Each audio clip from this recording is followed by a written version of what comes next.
Well, hello everyone. This is Harley Seelbinder, back with another episode. I think this is episode 3. So today I'm talking about something that is quite optimistic. There's a lot of good news in what I'm talking about, and you might, when you're scrolling the news or scrolling social media or talking with people, you might think that there's a lot of bad news, and there is, but I feel like good news just isn't highlighted as much. News outlets won't post good news because it gets less clicks.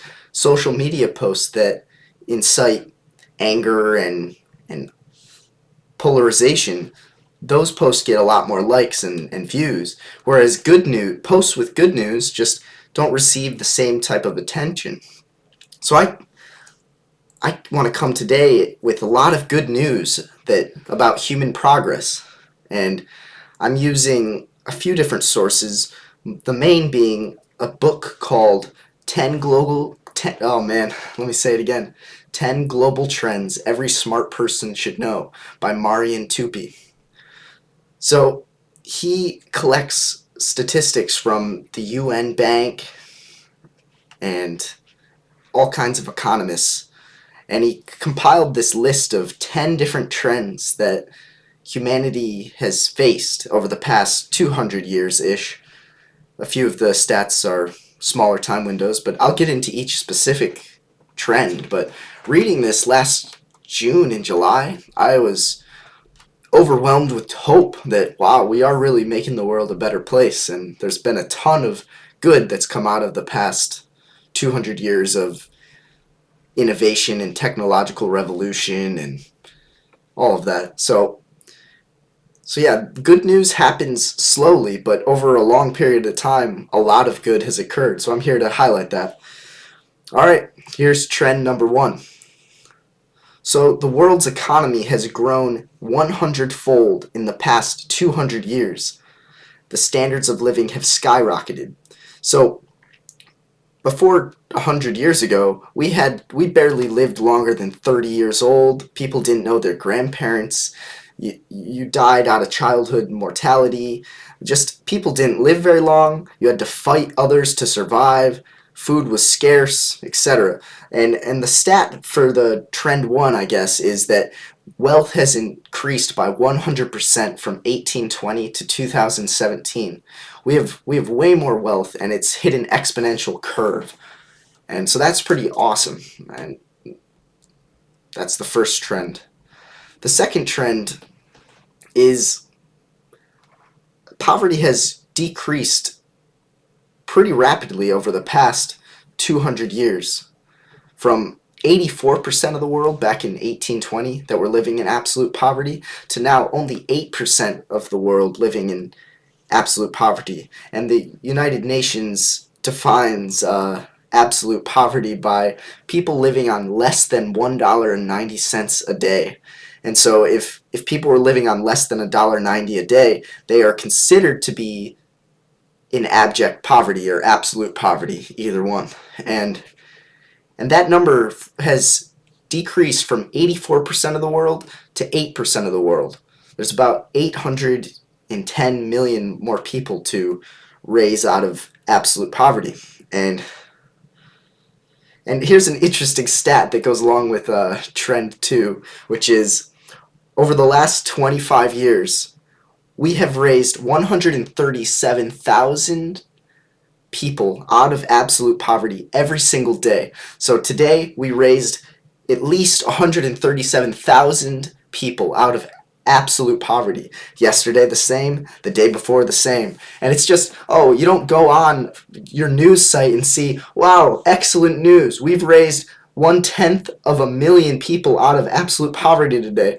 We should be jumping for joy. No, those news articles don't exist, or they just aren't as frequent because they just get less attention. So that's great news to me, and that rate of poverty decrease has not occurred until the past 200 years with this technological revolution and everything else. So that's just crazy news. So probably by 2035, we can get pretty much everyone out of the absolute poverty range and becoming wealthier and wealthier. So that's just very hopeful to me. Okay, trend 3.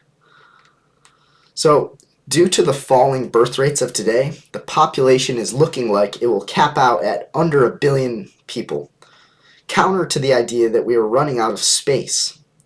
So, back, you think like 100, 200 years ago, it was quite beneficial to have as many kids as possible because more kids yielded more labor that was free and more people starting families and creating wealth so that you didn't have to be as poor. And if you had a farm and you had 12 kids, that's awesome farm work, and your business is going to grow way better than if you just had one kid. And you see how like population has been really booming. Like it's increased a lot in the past 100, 200 years. But since around 1960 and 50, when birth control became a thing and less children seem to be the model that a lot of parents would go to. These days you see families with maybe four is a lot, and 1 and 2 and 3 is kind of the average. And that's because you don't need 10 kids to help grow your farm these days. Typically, you can survive economically with way less children. So economists suggest that the population is going to cap out at 9 billion and then kind of slowly decrease due to the smaller amount of children being born each year. So people are sometimes worried about, oh, we're running out of space. Oh, and I'm like, oh, just look at the numbers, and it doesn't seem like that's true. And sometimes more people is beneficial, because when there's more people that are not starving and able to think about problems that the world is facing, that means there's more brain power going to these complicated problems, and probably solutions will come quicker. So I would say more people is kind of better. So it's almost unfortunate that we're decreasing in population, but that's okay. I think we'll be okay. All right. Trend number 4. So our resources have become way more easy to generate and use. So like, here's an interesting statistic. Back in 1800, it took 5.4 man hours to work to earn 1 hour's worth of light. They'd have to take their time, find wax, build wax, put it into candle form, and throw a wick in there, light it, and the candle only lasts like 3 hours, maybe 2 hours. And then you're out of light, and all of that work was kind of for nothing besides 2 or 3 hours worth of light. And nowadays, you keep your light on all day, and it doesn't cost much more than a penny or two, and it costs about 0.00027 man hours to work to earn 1 hour's worth of light. So that revolution of technology alone has yielded more wealth and just more prosperity and more innovation. So we can see what we're doing with all this light. That's pretty interesting. And resources just become more abundant as technology improves. So that's something to be grateful for. This podcast is kind of a lesson on gratitude, and how I hear people, especially Americans these days, complaining like, oh, we have it so bad. Oh, things are going to crap. Oh, there's so many problems. I'm like, yes, yes, and yes, but we still have so much to be thankful for. And look at all this progress that humans have overcome, and like, look what our ancestors have given to us. I think a little bit of thanks could be really necessary and honestly therapeutic. Like taking a step back, putting yourself into someone who lived in 1800s and being like, wow, we have running water, plumbing, heating, cool air if we need it, light, oven, fridge. We have everything we need, and even the poorest people in America have all of those resources, and because wealth and innovation have made all of those items cheap and affordable and accessible. So it's just very cool to see that how far we've come, and a little bit of perspective and gratitude could be in order, in my opinion. All right, trend number 5. So getting daily food was a struggle for our ancestors for as long as we can remember, until the past maybe like 50 years or less. And like, you had to scavenge for food, you had to go hunt dangerous animals, you had to be out in the wilderness, you had no idea if food was going to come, you had no idea if you could find any animals. You might have to just eat some berries if you could find any, or you might just starve, which is very, very possible and happened all the time. So, in 1961, humans consumed an average of 2,196 calories per day, whereas in 2017, humans consume an average of 2,962 calories per day. Due to the scientific innovation in farming equipment and techniques, this has become possible. There are about 800 million people still in absolute poverty, which is $1.90 a day, which is about 9% of the population. But guess what? There are 1.6 billion people that are overweight, and 650 million of them are obese. So technically speaking, we have twice as many fat people than we do starving people, and that has never ever been possible until the past 40, 30 years, because there was never enough food for everyone to go around. That was not possible. People, if the only fat people back in the day were the wealthiest of the wealthy. Nowadays, poor people can be fat in America, no problem, because we have such a surplus of food, which is another thing to be grateful for. If back in 1800 they heard that there was going to be more fat people than starving people, they would jump for joy. And I don't think being fat is a great thing, but it's better than starving. And we can talk about how to decrease fat later, but that's another episode coming up maybe. But it's just, it puts you into perspective, like, wow, people have food. We aren't starving. We got enough nutrition so that we can now focus on making the world a better place at our jobs and in our side hustles and in our conversations and what we do. And it's like, we aren't just focused solely on survival anymore. A lot of us, especially in my area of the United States, it's like we have time because food is available all the time. So it's just more gratitude that you should be maybe recognizing. And all right, let's quick switch pages. All right, trend number 6. Due to the higher agricultural productivity, we can now return more land to nature. Between 1982 and 2016, the global tree canopy has increased by the size of Alaska and Montana combined. So we've increased the amount of forests that we have by 35% in Europe and the United States. And it's because we've understood how to create more food with less land and less resources. We've scientifically innovated our farming techniques, which means that we can now start growing trees way more and way more. And I still see things on social media about how we're destroying forests and how capitalism is ruining the world because you don't care about nature and you only care about profit. And I'm like, when you become more rich and less starving and everyone now has food, we now have more people who have more brain capacity to even start thinking about the problems of not having enough trees. And so it's like when people get richer and more and less hungry, they now can actually care about the environment more. And that's why we're planting more trees than ever before in human history. So it's like, you don't hear that when you're scrolling through your social media. It's like, no, you see pictures of trees burning and terrible things happening, and it's like, yeah, there are a lot of terrible things happening, but let's flip the coin and look at the optimistic perspective today. So that's what I'm doing. All right, trend number 7.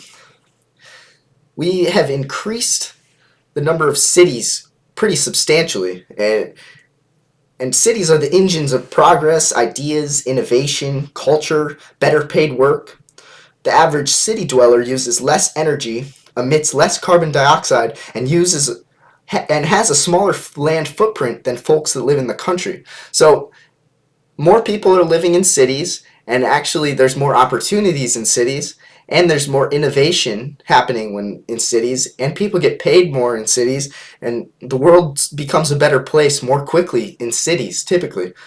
And I'm not saying everyone should move to a city, it's not for everyone, but some people look at cities as a total net negative, and I'm like, well, there are cons, but there are pros, so I'm just trying to play the optimistic card today.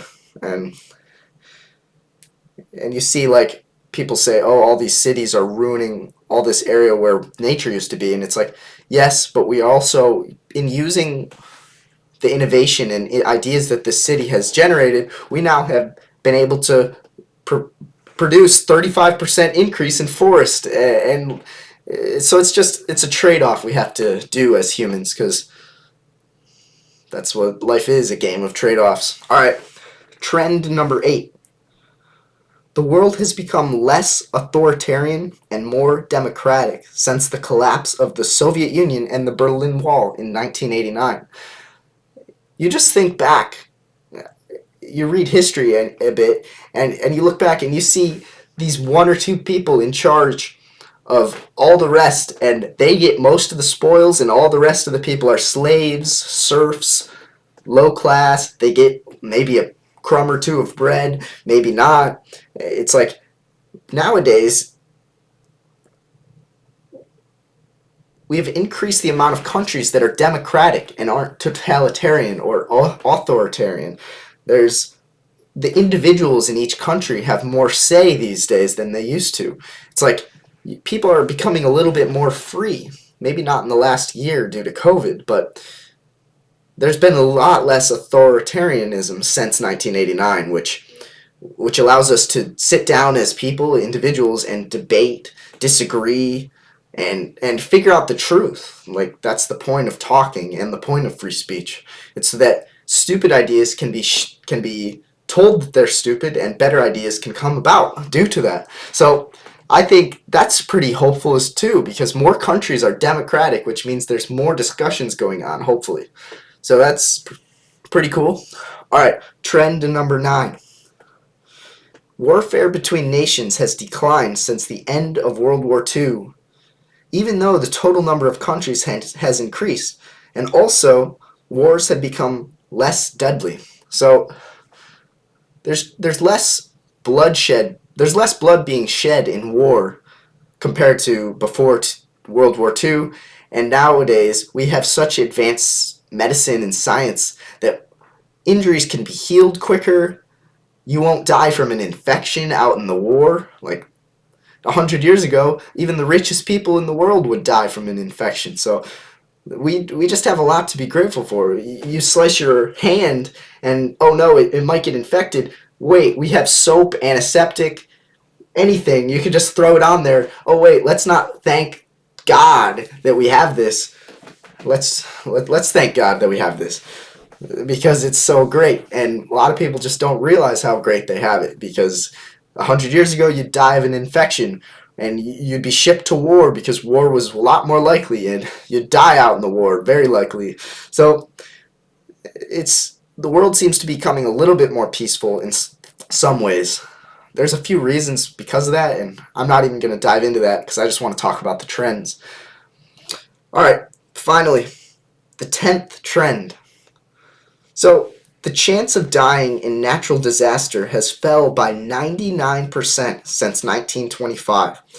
The innovation that we have allows us to plan better and build safer. So you think back in 1900 and a hurricane comes, your house is going to be destroyed. Your area, your neighborhood is going to be flooded. A lot of people you know are going to die. It's going to be a terrible event. And they were terrible events. But as we grow in wealth and grow in innovation, we've been able to build structures that can withstand high winds and water, and we've built water, like seawalls to defend against the big waves that occur, and we've built buildings that can withstand tornadoes, glass that won't shatter and destroy someone's face when they're standing by the window, and just we've been able to fight fires way easier than we used to. There's just way less deaths in regards to natural disasters. If you're thinking to yourself, likelihood of dying, a lot of people will probably die in their old age, or they'll die in a car accident. But those are two high ones. But dying due to natural disaster, that's just something you don't think of. But 100 years ago, that's something everyone was thinking of, because natural disasters occur quite oftenly, but they didn't have the innovation to protect against that. So that's the 10th trend right there. It just adds a little bit more gratitude that you should have if you live in America and live in the 21st century. And don't get me wrong, this episode might seem naively optimistic, like, oh, he's not talking about any of the problems that humans are facing right now. He's only talking about the good that's come. And I'm like, yeah, that's right, because today I'm talking about the 10 trends that should make someone rationally optimistic. That doesn't mean that there's still a ton to make better. There's always things to improve. So my goal is to keep improving these, to keep helping people get wealthier so that they can have more time and can spend more resources on making the world a better place and getting more people out of starvation and increasing the amount of food that we can produce and everything like that. And I think we can do that. And I would love to hear your guys' thoughts on all of these trends, and I would love to hear your guys' ideas on what global topics or global problems, global issues that we need to solve as a unity. So in the comments, let me know what problems you've seen on your news feed, and I'm going to make videos on all kinds of these different problems, because I feel like when people come together and discuss the complexity of each problem, we can then understand what the best solution might be. And if we get enough people talking about it, the world will truly become a better place. So who's with me in researching and learning more about these trends that the world is going through and how to improve the standard of living for everyone? And I'm fully down to do that. So thank you so much for listening, and this has been an optimistic episode. I hope you liked it. If you guys made it to the end of the video, I just want to say thank you so much for your time and energy that you used watching or listening to this. I really appreciate it. If you found this conversation meaningful, share it with your friends. Give me a like on YouTube. Subscribe. Follow me on Spotify or Apple Podcasts. Give me a rating. I really appreciate it. Word of mouth is how I'm going to spread this, and if you found it useful, tell all your loved ones, because I bet they'll find it useful too. Thank you so much for your time, and you have a great rest of your day. Bye-bye.